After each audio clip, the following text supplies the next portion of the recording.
National curriculum framework 2005 on examination reform. पहले हम लोग को जानना चाहिए कि ये नेशनल करिकुलम फ्रेमवर्क होता क्या है। कि it is a curriculum framework is a standardised format और ऑर्गेनाइज्ड प्लान और learning outcome that drives the curriculum for courses. It aims to define clear outcomes expected the student to achieve or known in which courses। कि देखिए, ये curriculum framework जो होता है वो एक तरह का स्टैंडर्डाइज फॉर्मेट होता है, एक तरह का ऑर्गेनाइज्ड प्लान होता है और एक तरह का लर्निंग आउटकम होता है, जो कि एक करिकुलम का बहुत सारे कोर्सेस को ड्राइव करता है और उसको दिशा दिखाता है। इसी का जो मेन एम रहता है वो क्या है? To define clear outcome expected the student to achieve. कि हम लोग जो चाहते हैं, मतलब एक स्टूडेंट के लिए जो कौन सा क्लास में कौन सा ऑब्जेक्टिव रहेगा और कैसे उसको अचीव किया जाएगा, वो ऑब्जेक्टिव को हम लोग क्या करते हैं, क्लियरली यहाँ डिफाइन करते हैं और नोन इन देयर कोर्सेस। और इंडिया का अगर बात करें, इंडिया का जो करिकुलम फ्रेमवर्क है ये नेशनल लेवल्स पर बनाया जाता है, जिसी को कि नेशनल करिकुलम फ्रेमवर्क बोला जाता है। और इसी को डेवलप करता है NCERT, national council of educational research and training. और नेशनल करिकुलम फ्रेमवर्क 2005 ये जो है इसी को तो डेवलप किया था national NCERT and it was passed by CABE central advisory board of education in September 2005। अगर इंडियन नेशनल करिकुलम फ्रेमवर्क का हिस्ट्री को अगर हम लोग देख ले तो इसी का जो पहला वाला फ्रेमवर्क आया था वो 1975 में आया था। और NCF 1975 जो बना था ये NPE और NEP 1968 का रिकमेंडेशंस के आधार पर बनाया गया था। और उसके बाद 1988 जो कि लगभग 12-13 साल बाद आया था। और ये जो नेशनल करिकुलम फ्रेमवर्क था ये 1986 पॉलिसी का रिकमेंडेशंस के आधार पर बना था। उसके बाद नेक्स्ट पॉलिसी आया, नेक्स्ट फ्रेमवर्क आया 2000 में, जो कि 1988 का रिवाइज्ड वर्जन था। उसके बाद नेक्स्ट जो करिकुलम फ्रेमवर्क आया वो 2005 में, जो कि 2000 करिकुलम फ्रेमवर्क का रिवाइज्ड वर्जन था। और अभी हम लोग नया करिकुलम फ्रेमवर्क डिजाइन कर रहे हैं, जिसी को कि नेशनल करिकुलम फ्रेमवर्क 2023-24 बोला जाता है। और ये जो बनाया जा रहा है ये अकॉर्डिंग टू NPE और NEP 2020 का हिसाब से बनाया जा रहा है।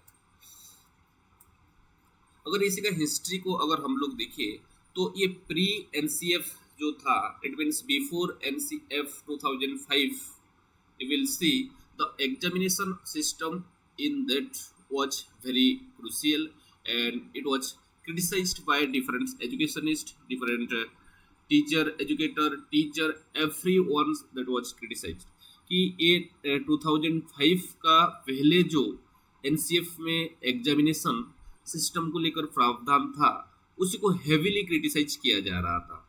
और इसका जो हेविली क्रिटिसाइज करने का जो मेन जो रूट कज था वो क्या था कि वो NCF सिर्फ रोट लर्निंग को प्रमोट कर रहा था स्टूडेंट के अंदर, जिसके कारण कि बहुत स्ट्रेस उसका दिमाग में रहता था और उसके साथ साथ उसका जो ट्रू कैपेबिलिटीज है उसी को वो एसेस नहीं कर पाता था। और उसको इसीलिए ये क्या हो रहा था कि हेविली क्रिटिसाइज हो रहा था।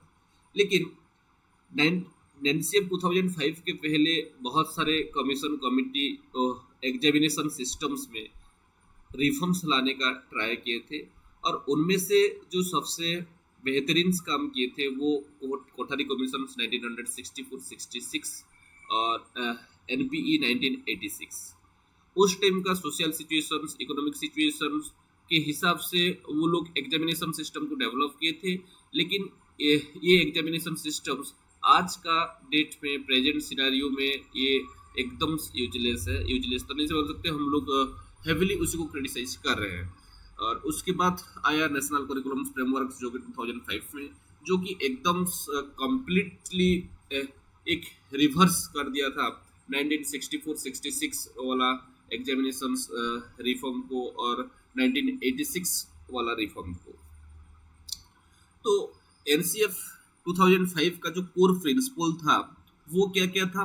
4 कोर प्रिंसिपल था। पहले तो connecting knowledge to life outside school, कि 2005 से पहले जो करिकुलम था या कमेटी का रिकमेंडेशन था, तो उसी में ऐसा कुछ प्रावधान नहीं था। वो लोग रोड मेमोराइजेशन के बारे में बोल रहे थे जो करिकुलम फ्रेमवर्क था। लेकिन ये पहला करिकुलम फ्रेमवर्क आया जो कि लाइफ आउटसाइड स्कूल के साथ क्या कर रहा था, वो नॉलेज को कनेक्ट कर रहा था, और स्कूल के साथ वो बाहर वाला दुनिया को क्या कर रहा था, कनेक्ट कर रहा था। उसके बाद जो सेकंड प्रिंसिपल था, ensuring learning is shifted away from rote methods. Before 2025, whatever curriculum framework was there, all are supporter of rote memorization, rote learning. But this was the first curriculum framework whose core principle was to change the face of learning method or teaching method. It framework shifted the learning style from rote memorizations to a practice based और performance based method. जो तीसरा वाला जो principal था, enriching the curriculums to providing for overall development, और उसके बाद जो तीसरा कोर प्रिंसिपल था वो क्या बोल रहा था कि ओवरऑल डेवलपमेंट के बारे में बोल रहा था, कोई पर्टिकुलर फिजिकल मेंटल ऐसे नहीं, ओवरऑल डेवलपमेंट कैसे हो सकता है एक बच्चा का, उसी के बारे में ये ज़्यादातर इम्पोर्टेंस दिया था। और लास्ट अगर प्रिंसिपल को अगर हम लोग देखें तो making examination more flexible and integrated into classroom life, कि ये करिकुलम फ्रेमवर्क एग्जामिनेशन सिस्टम को फ्लेक्सिबल बनाने के बारे में बोल रहा था, इंटीग्रेट करने के बारे में भी ये फ्रेमवर्क व्यू दे रहा था, और एक इम्पोर्टेंस और कोर प्रिंसिपल इसी का था। अगर की एस्पेक्ट देखिए एग्जामिनेशन रिफॉर्म को लेकर, जो कि 2005 एनसीएफ में देखने के लिए मिलता है, तो इसका पहला जो आता है, shift from content based to competency based assessment. बहुत बार यहाँ से बहुत सारे तरीके से क्वेश्चन आ गया है, तो इसको ध्यान से समझना चाहिए कि shift from content based to competency based assessment. Before 2005 curriculum framework, whatever curriculum framework are there, they all are focused only on content knowledge or content. But this was the first, or this is the first framework who stressed on competency based assessment, कि ये पहला India का framework curriculum framework था जो कि competency based assessment के ऊपर stress देने के बारे में बोला था। उसके बाद कंटिन्यूस कॉम्प्रिहेंसिव इवैल्यूएशन, सीसीई जिसको हम लोग बोलते हैं, और जो कि आज का डेट में भी चल रहा है, और हमारा जो एनपी 2020 एनपी जो है वो भी क्या क्या है कि रेकमेंड किया है, और इसी को फर्स्ट टाइम्स इंट्रोड्यूस किया था कौन, एनसीएफ 2005 कंटिन्यूस कॉम्प्रिहेंसिव इवैल्यूएशन को। यहाँ एनसीएफ बोला था कि स्टूडेंट का जो इवैल्यूएशन असेसमेंट जो है वो कंटिन्यूसली होना चाहिए और एक कॉम्प्रिहेंसिव वे में होना चाहिए, ना को कोई नैरो वे में होना चाहिए, एकदम कॉम्प्रिहेंसिव वे में होना चाहिए। ये था दूसरा जो की एस्पेक्ट। तीसरा वाला अगर की एस्पेक्ट को अगर हम लोग देखें तो फ्लेक्सिबिलिटी और डाइवर्सिटी, कि पहले जो करिकुलम फ्रेमवर्क था वो लोग क्लियरली डिफाइन कर दिए थे कि नहीं ये वाला मेथड में ही क्या किया जाएगा, एसेस किया जाएगा। लेकिन this is the first framework who stress on flexibility and diversity in assessment, कि ये पहला फ्रेमवर्क था जो कि असेसमेंट में डाइवर्सिटी के बारे में बोल रहा था, असेसमेंट में फ्लेक्सिबिलिटी के बारे में बोल रहा था।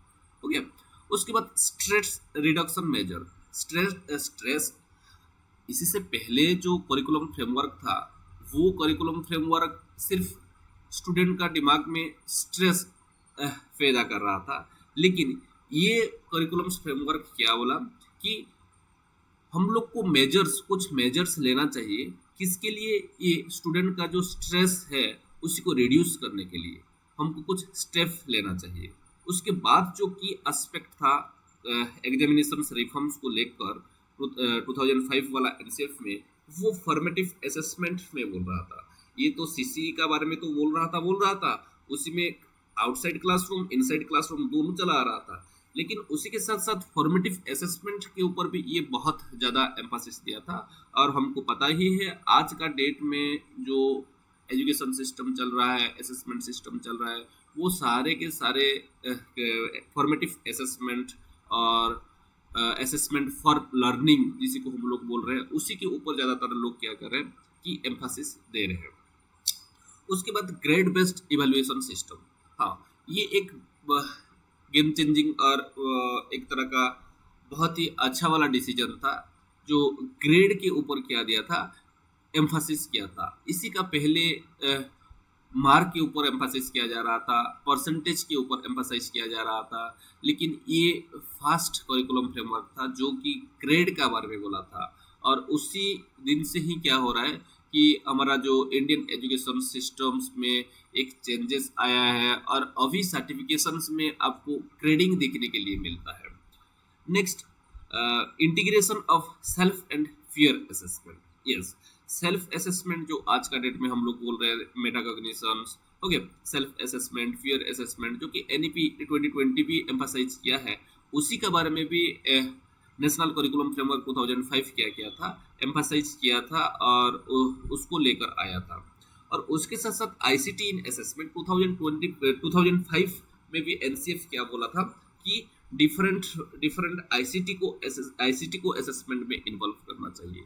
अगर हम लोग की जो कॉन्सेप्ट है इसी को समराइज करके दिखे तो ये एक फ्रेमवर्क था जो कि कॉम्पिटेंसी बेस्ड असेसमेंट के ऊपर बिलीव करता था, कॉन्टिन्यूस कॉम्प्रिहेंसिव एवेल्यूशंस के बारे में बोल रहा था, फ्लेक्सिबिलिटी डाइवर्सिटी के बारे में बोल रहा था असेसमेंट सिस्टम में, आईसीटी को इंक्लूड करने के बारे में बोल रहा था, फॉर्मेटिव असेसमेंट के बारे में बोल रहा था, सेल्फ और फेयर असेसमेंट के बारे में बोल रहा था, और ये स्टूडेंट का जो स्ट्रेस है उसी को कैसे रिड्यूस किया जा सके, उसको रिड्यूस करने के लिए कौन कौन सा स्टेप लिया जा सके, तो उसके बारे में बोल रहा था। और ये बोल रहा था ग्रेडिंग के बारे में इंस्टेड ऑफ मार्किंग। और इसका जो फर्स्ट था, shift from content based to competency based assessment. यहाँ क्या हुआ था, move beyond text book centric learning. इसी का पहले जितना भी फ्रेमवर्क था वो सारे के सारे टेक्स्ट बुक सेंट्रिक लर्निंग के ऊपर ध्यान देते थे, लेकिन ये ध्यान देता था कॉम्पिटेंसी बेस्ड असेसमेंट। और इसके कारण जो critical thinking, problem solving, application of knowledge, creativity and innovation, okay, real world relevance in assessment, these are the focus aspect in the shift from content based to competency based assessment। अगर हम लोग ये competency based assessment को दिखे तो competency based assessment जब कर रहे हैं तब हम लोग assess कर रहे हैं उस स्टूडेंट का क्रिटिकल थिंकिंग को, प्रॉब्लम सॉल्विंग एबिलिटीज को, उसका एप्लीकेशंस ऑफ नॉलेज वाला पार्ट को, क्रिएटिविटी, इनोवेशन को, और उसी के साथ साथ real world relevance in assessment task, और उसके साथ साथ वो रियल वर्ल्ड रिलेवेंस क्या है उसी को भी हम लोग क्या कर रहे हैं कि एसेस कर रहे हैं। अगर हम लोग सीसीई को देखें तो ये क्या होना चाहिए, रेगुलर असेसमेंट होना चाहिए through out the academic year, और ये जो असेसमेंट एक होलिस्टिक वे में होना चाहिए, और वो स्कोलास्टिक एस्पेक्ट जो है उनको एसेस करना चाहिए, जैसे कि life skill, attitude, values, okay. अगर ऐसे कर रहे हैं तो इसी का जो बेनिफिट है हमको बहुत सारे तरीके से मिलेगा। ये क्या करेगा, स्टूडेंट के दिमाग में जो एग्जामिनेशन को लेकर जो एक स्ट्रेस बैठ रहा है वो एकदम रिड्यूस हो जाएगा, और उसके साथ साथ उसको एक कंटिन्यूसली फीडबैक मिलेगा जो कि उसको बहुत ही हेल्पफुल होगा कि उसको प्रोग्रेस करने के लिए और उसमें कुछ सुधार लाने के लिए। और ये CCE जो है ये टाइमली एक इंटरवेंशन देने के लिए भी हमको क्या करता है कि हेल्प करता है। नेक्स्ट जो हमारा की एस्पेक्ट था वो है flexibility and diversity in assessment.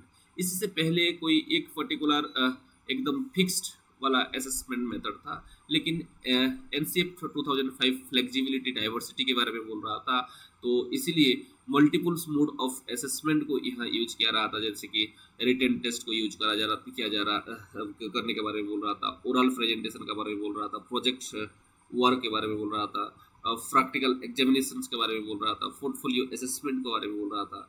Okay, जिसके कारण के cater to diverse learning style and intelligence. और ये जब हम लोग कर रहे हैं मल्टीपल मोड्स ऑफ असेसमेंट को यूज कर रहे हैं, तब डिफरेंट लर्निंग स्टाइल्स को हम लोग एकोमोडेट कर पा रहे हैं। डिफरेंट जो इंटेलिजेंस है उसी को हम लोग को क्या कर रहे हैं कि एकोमोडेट कर पा रहे हैं, एसेस कर पा रहे हैं। और उसी के साथ साथ ये इंक्लूसिव एजुकेशन को भी क्या करता है कि प्रोमोट करता है, जब फ्लेक्सिबिलिटी को और डाइवर्सिटी को हम लोग को असेसमेंट मेथड में इंटीग्रेट करते हैं। नेक्स्ट अगर हम लोग देखें स्ट्रेस रिडक्शन मेजर, तो पहले तो NCF जो है वो स्ट्रेस रिडक्शन मेजर के बारे में बोल रहा था, और वो बोल रहा था कि कहाँ कहाँ किस तरह से किस लेवल का जो स्ट्रेस स्टूडेंट के अंदर क्रिएट हो रहा है उसी को वो पहले फाइंड आउट करने के बारे में बोल रहा था। उसके लिए वो बोल रहा था deemphasising high stake testing.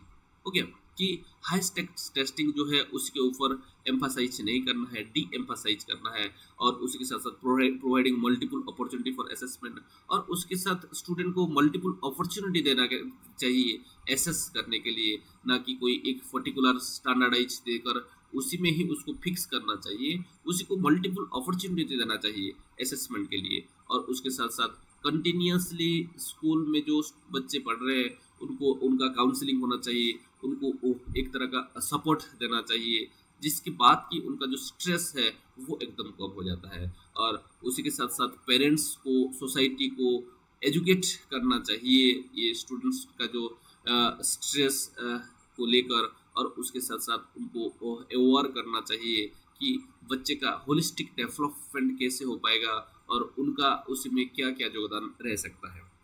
Next अगर हम लोग देखें फॉर्मेटिव असेसमेंट, जिसी को कि असेसमेंट फॉर लर्निंग बोल रहे हैं, और ये जो सिर्फ नॉट जस्ट फॉर लर्निंग, ये सिर्फ लर्निंग के लिए नहीं होता है।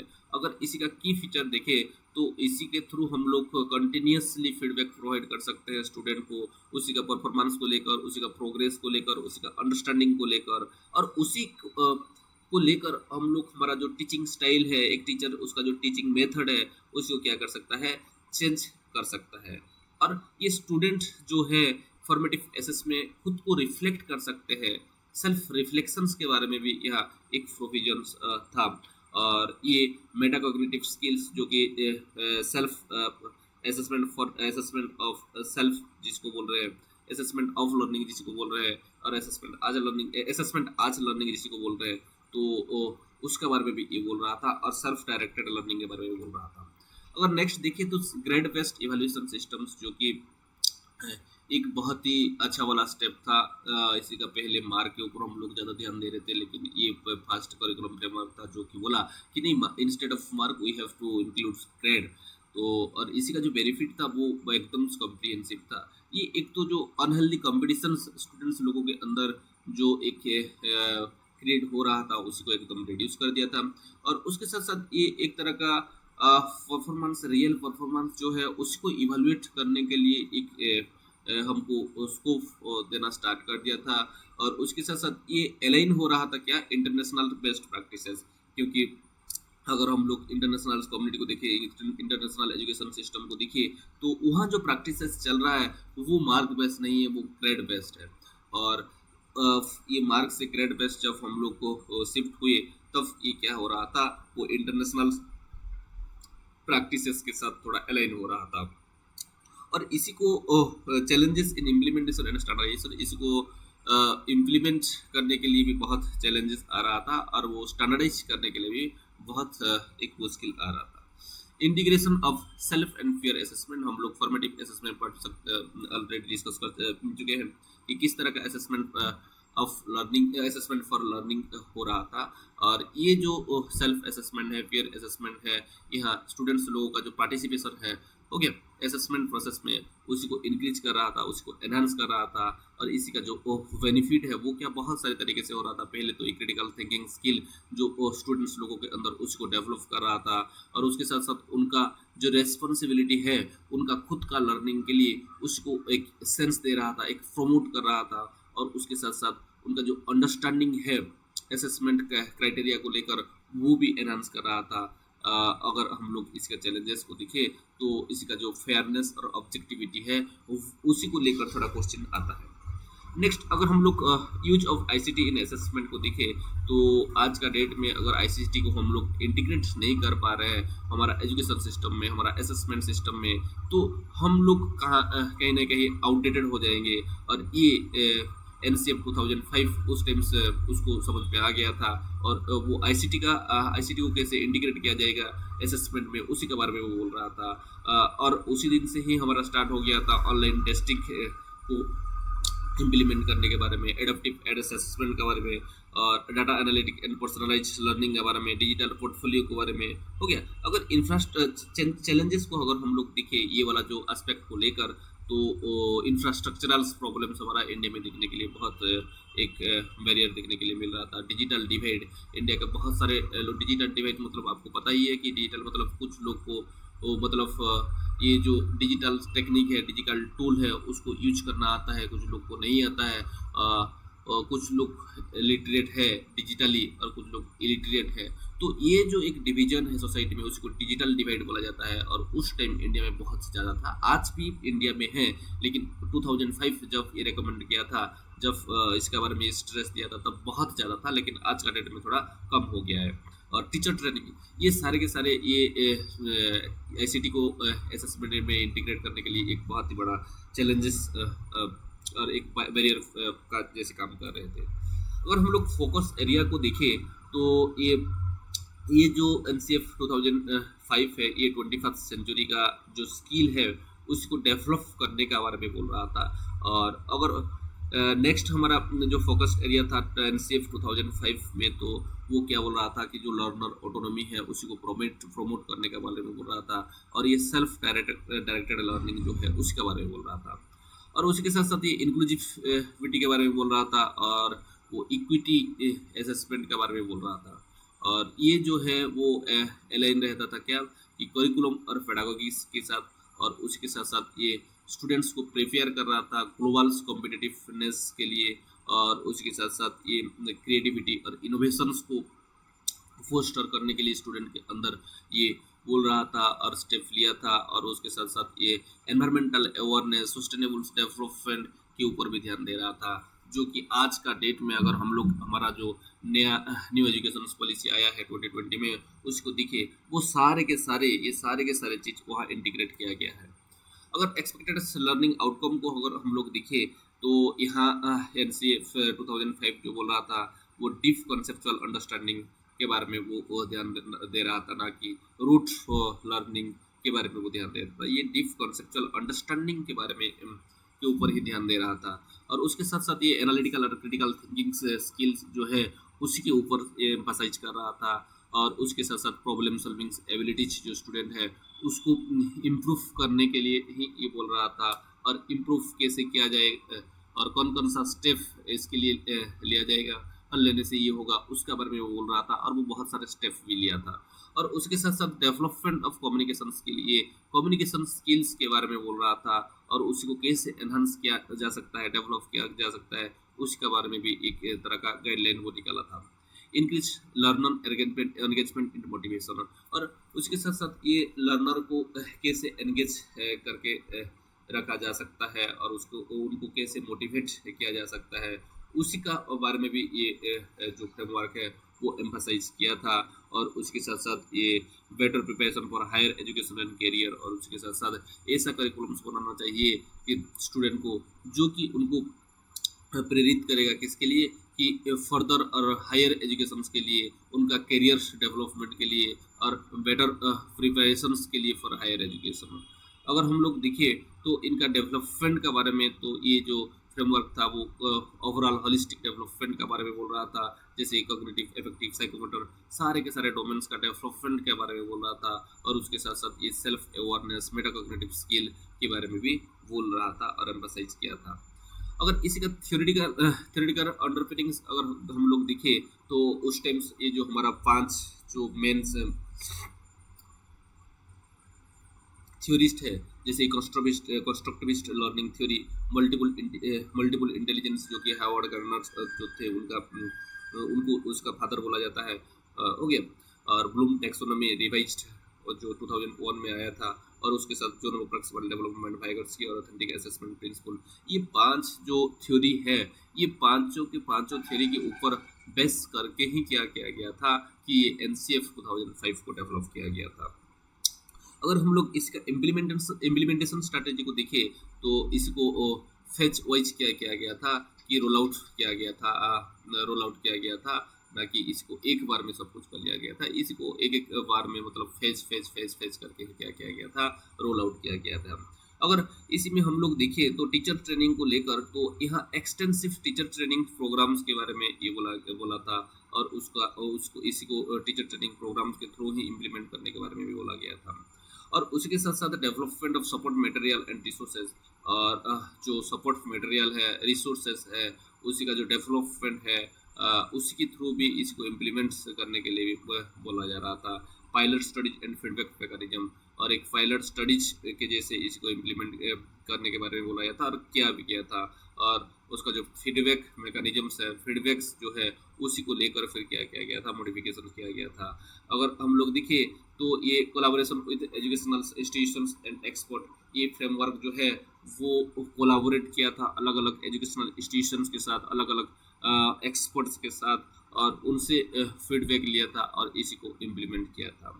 पब्लिक अवेयरनेस कैंपेनिंग, NCF जो है वो बोल रहा था जो कम्युनिटी है, जो फैमिली है, जो पेरेंट्स है, जो पीयर्स हैं, इनका रोल एक बहुत ही सिग्निफिकेंट रहता है एक स्टूडेंट का एजुकेशन में, स्टूडेंट का लर्निंग में, स्टूडेंट को एसेस करने के लिए। और इसके लिए NCF 2005 जो था वो पब्लिक अवेयरनेस कैंपेनिंग के बारे में बोला था, और इसी के थ्रू ही ये NCF को इम्प्लीमेंट करने के बारे में बोल रहा था। और उसके साथ साथ regular review and adaptation of policy, और उसके साथ साथ ये सारे के सारे वे में तो स्ट्रैटेजी के साथ तो ये इम्प्लीमेंट हो रहा था, लेकिन ये रेगुलर रिव्यू कर रहा था, और वो रिव्यू रिजल्ट के हिसाब से, वो फीडबैक के हिसाब से क्या कर रहा था कि ये जो पॉलिसी है उसको एडॉप्ट कर रहा था।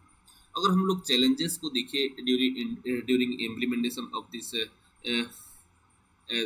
करिकुलम फ्रेमवर्क, तो resistance to change from various stakeholder, कि बहुत सारे जो स्टेक होल्डर हैं तो वो लोग रेजिस्ट कर पा रहे थे, चेंज करने के लिए वो रजिस्ट कर पा रहे थे, जो कि एक बहुत बड़ा चैलेंजेस था। Large scale teacher training requirement, और उसके साथ साथ ये इसके लिए, इसको इम्प्लीमेंट करने के लिए जो एक लार्ज स्केल में टीचर जो हैं उनको ट्रेनिंग्स चाहिए था, जो कि एक बहुत ही चैलेंजिंग और बहुत ही डिफ़िकल्ट टास्क था। अगर हम लोग इंफ्रास्ट्रक्चर को देखें तो इंडिया का जो इंफ्रास्ट्रक्चर और रिसोर्स कंस्ट्रेंट जो है वो शुरू से ही मतलब आफ्टर और बिफोर वहाँ से ही क्या हो रहा है कि ये बहुत डिफ़िकल्ट फेज में चल रहा है। और आज का डेट में थोड़ा बहुत अभी इंडिया में का जो इंफ्रास्ट्रक्चर है उसमें थोड़ा बढ़ोतरी देखने के लिए मिलता है, और अच्छा वाला इंफ्रास्ट्रक्चर देखने के लिए मिलता है। Ensuring consistency and quality across diverse setting, और उसके साथ साथ ये कंसिस्टेंसी और क्वालिटी जो है उसी को इंश्योर करने के लिए बोल रहा था। और अगर हम लोग देखें तो balancing reforms with existing educational structure, और जो एग्जिस्टिंग एजुकेशनल स्ट्रक्चर था उस टाइम 2005 में उसके साथ एक बैलेंस करने के बारे में भी बोल रहा था। और ये एक तरह का चैलेंज फेस हो रहा था, क्योंकि वो 1986 का हिसाब से चल रहा था, 10+2+3 सिस्टम के हिसाब से। और NCF जो है वो 21st सेंचुरी का बहुत सारे रिफॉर्म्स लेकर आया था, जो कि एकदम नया चीज, modern world, modern education systems में जो चीज़ आना चाहिए वो सारे के सारे को इंटीग्रेट किया था, जिसके कारण कि उसको बैलेंस करना एक बहुत ही चैलेंजिंग टास्क था। उसके साथ साथ addressing the digital divide in technology based assessment, और उसके साथ साथ मैं पहले से ही बोल चुका हूँ कि ये डिजिटल डिवाइड जो है वो इंडिया में बहुत ज़्यादा था और अभी भी है, लेकिन उस टाइम आज से थोड़ा ज़्यादा था। उसी को एड्रेस करना भी इसके लिए एक बहुत ही चैलेंजिंग टास्क था। अगर हम लोग इम्पैक्ट को देखें हायर एजुकेशन में, तो ये क्या हुआ था, changing admission criteria for college and university, ये करिकुलम फ्रेमवर्क के कारण ही क्या हुआ था कि ये कॉलेज और यूनिवर्सिटीज में जो एडमिशन का क्राइटेरिया था वो एकदम चेंज हो गया था। और उसके साथ साथ देखिए तो align of school assessment with higher education expectation, okay. और ये स्कूल एस का जो असेसमेंट है वो हायर एजुकेशन का एक्सपेक्टेशन के साथ क्या हो गया था कि अलाइन हो गया था। और preparing student for research oriented and interdisciplinary studies, और ये हायर एजुकेशन में इसका एक इम्पैक्ट था कि जो स्टूडेंट थे, बच्चे थे, वो रिसर्च ओरिएंटेड हो गए थे। और उसके साथ साथ ये इंटरडिसिप्लिनरी स्टडीज के बारे में बोल रहा था, बोला तो था, लेकिन ये प्रैक्टिकली जब स्तर में उतना ज़्यादा इफेक्टिव वे में हम लोग को देखने के लिए नहीं मिलता है। और आज का डेट में भी अगर हम लोग देखिए जो हमारा नेशनल एजुकेशन पॉलिसी जो है 2020, वो भी इस तरह का ही और इसी को ही वो क्या क्या है रेकमेंड किया है। लेकिन हम लोग देखते हैं कि इसी का जो फ्रेमवर्क था 2005 का, वो तो अच्छे से इम्प्लीमेंट नहीं हुआ था और जन स्तर में प्रैक्टिकली इतना ज़्यादा सक्सेस नहीं मिला था। बहुत सक्सेस मिला था, लेकिन ये वाला फील्ड में हो गया रिसर्च ओरिएंटेड इंटरडिसिप्लिनरी स्टडी, इसमें हमको सक्सेस और अचीवमेंट नहीं मिला था। तो फिर एक बार जो एनईपी है 2020 वो रेकमेंड किया है, तो अभी दिखते हैं कि कितना दूर तक इसी का जो अचीवमेंट हमको देखने के लिए मिल रहा है, कितना दूर तक स्टूडेंट रिसर्च ओरिएंटेड बन पा रहे हैं, कितना दूर तक इंटरडिसिप्लिनरी स्टडीज इंस्टीट्यूशंस में देखने के लिए मिल रहा है। और उसके साथ साथ इसी का जो इम्प्लीमेशन है प्रोफेशनल कोर्स के लिए एंट्रेंस एग्जामिनेशन को इंट्रोड्यूस करने के बारे में वो बोला था। नेक्स्ट अगर देखिए तो ये एनसीएफ में जो स्टेक होल्डर थे वो गवर्नमेंट पॉलिसी मेकर थे, और उसके साथ साथ school administrator, teachers, educator, parents, guardian, student, educational researcher, academic, civil society organisation, these are the stakeholder of NCF 2005। अगर मॉनिटरिंग और इवैल्यूएशंस को दिखे तो ये एस्टेब्लिशिंग क्वालिटी एश्योरेंस मैकेनिज्म्स, ये क्वालिटी एश्योरेंस मैकेनिज्म्स को जो IQAC जो बोल रहे हैं, जो कि पहले से बहुत सारे जो कमेटी कमीशन थे और पॉलिसी थे वो रेकमेंड कर चुके थे, इसको ये और एक बार फोकस किया था। और उसके साथ साथ regular review and update of reforms policies, और उसके साथ साथ रेगुलर रिव्यू करने के लिए बोल रहा था, और रिव्यू के आधार पर रिफॉर्म्स करने के लिए भी पॉलिसी में वो बोल रहा था। और उसके साथ साथ research studies on effectiveness of new assessment practices, और उसके साथ साथ ये तो न्यू असेसमेंट प्रैक्टिसेस को इंटीग्रेट करने के बारे में बोल दिया, लेकिन उसी को रिसर्च स्टडीज के तहत रिसर्च करके उसका इफेक्टिवनेस जो है उसी को भी जज करने के बारे में भी ये बोल रहा था। ये feedback loop for continuous improvement, और उसके साथ साथ ये फॉर्मेटिव असेसमेंट के बारे में बोल रहा था, CCE के बारे में बोल रहा था, जो कि कंटिन्यूअसली स्टूडेंट टीचर दोनों को फीडबैक दे रहा था कि अगर स्टूडेंट ऐसा है तो किस तरह से उसी को पढ़ा जाएगा, क्या पढ़ाया जाएगा, ये टीचर को फैसिलिटेट कर रहा था। और उसके साथ साथ वो स्टूडेंट को भी जब फॉर्मेटिव असेसमेंट हो रहा था या CCE हो रहा था, तो उसका जो कंटिन्यूअस जो अचीवमेंट है, उसका सक्सेस या फेल्यूर है, उसको पता लग रहा था, और उसके ओवर बेस करके वो खुद को तैयारी कर रहा था। उसके बाद अगर हम लोग देखिए इंटरनेशनल बेंचमार्किंग एंड कोलैबोरेशन, इसके बाद जो इंटरनेशनल बेंचमार्किंग जो था, जो कि इंडिया में बहुत लैग कर रहा था, इसके बारे में फोकस किया था, जिसके कारण कि आज अगर हम लोग देखिए तो थोड़ा बहुत इंक्रीमेंट यहाँ भी देखने के लिए मिलता है। फ्यूचर डायरेक्शंस के बारे में भी ये NCF 2005 बोला था कि जो नेशनल एजुकेशन पॉलिसी है ये भी इसी के बारे में भी वो बोल रहा था कि एक नया एजुकेशन पॉलिसी आना चाहिए, जो पुराना वाला है वो आउटडेटेड हो गया है। अभी 21st सेंचुरी का नीड हिसाब से, 22nd सेंचुरी का नीड हिसाब से फ्यूचरिस्टिक एक करिकुलम फ्रेमवर्क और उसके साथ साथ एजुकेशनल पॉलिसी भी आना चाहिए, जिसके कारण कि 2020 में NEP आया। और उसके साथ साथ exploring emerging technology in assessment, जो एआई वीआई जो हम लोग आर्टिफिशियल इंटेलिजेंस बोल रहे हैं, वर्चुअल रियलिटी बोल रहे हैं, वो सारे के सारे को हम क्या बोल रहा था कि असेसमेंट्स में इंटीग्रेट करने के बारे में बोल रहा था। और उसके साथ साथ वो एड्रेस कर रहा था कि इसको ग्लोबल एजुकेशनल स्टैंडर्ड, जो ग्लोबल एजुकेशनल स्टैंडर्ड है उसी को कैसे इंडिया का जो एजुकेशन सिस्टम्स है उसको अलाइन किया जा सके, उसको असेसमेंट सिस्टम जो है वो उसके साथ कैसे अलाइन किया जा सके उसके बारे में बोल रहा था।